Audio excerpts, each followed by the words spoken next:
Hello guys! Welcome to my vlog. Guys, for today's videos, andito tayo ngayon sa Minalungaw National Park.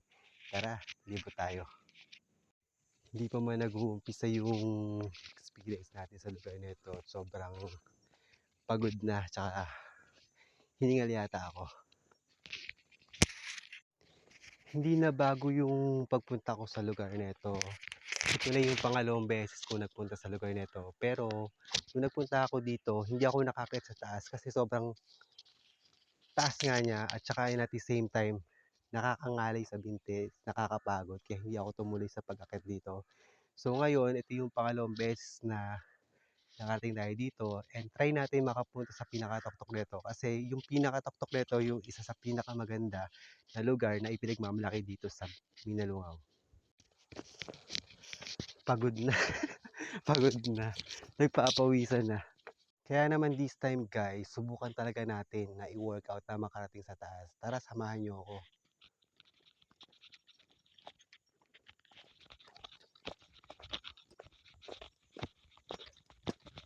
Dati nung first time ko pumunta dito, hindi ganito yung daan. Promise.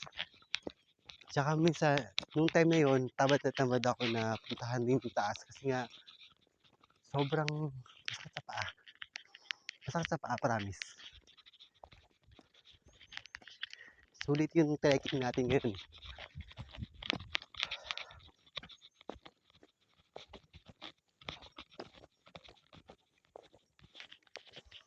Pawis.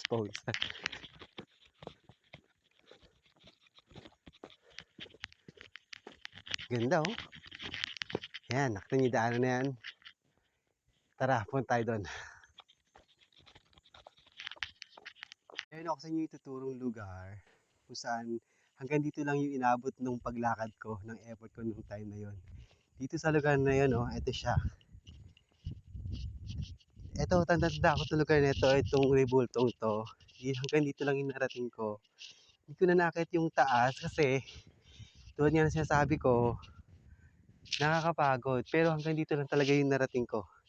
Guys, tignan nyo yung paligid. Sobrang ganda. Hindi pa natin narating taas. Tara, effort pa tayo. Guys, naupo muna tayo saglit kasi nakaramdam na ako ng hingal.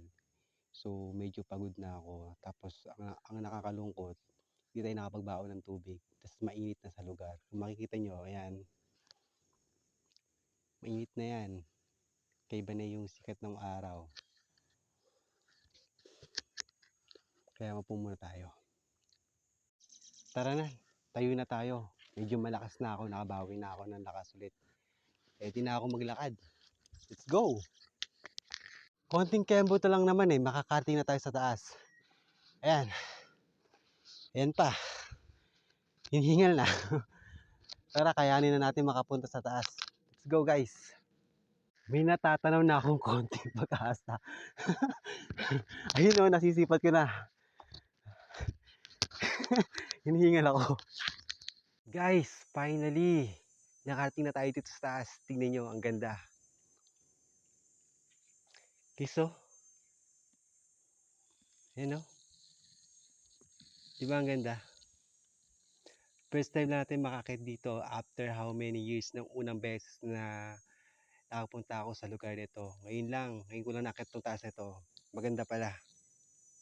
Yung pagod, yung hingal kanina na na-experience ko habang inakit ko itong lugar nito, sulit siya guys. Bakit nasabi kong sulit? Tignan nyo naman kasi yung lugar. Sobrang ganda. Eh no? Kita nyo ba? Ganda. Solo rides lang tayo guys, pero kita nyo naman, sobrang saya ng experience natin na makapunta sa lugar na ito. At saka yung lugar sobrang sulit kasi sobrang ganda niya talaga, promise.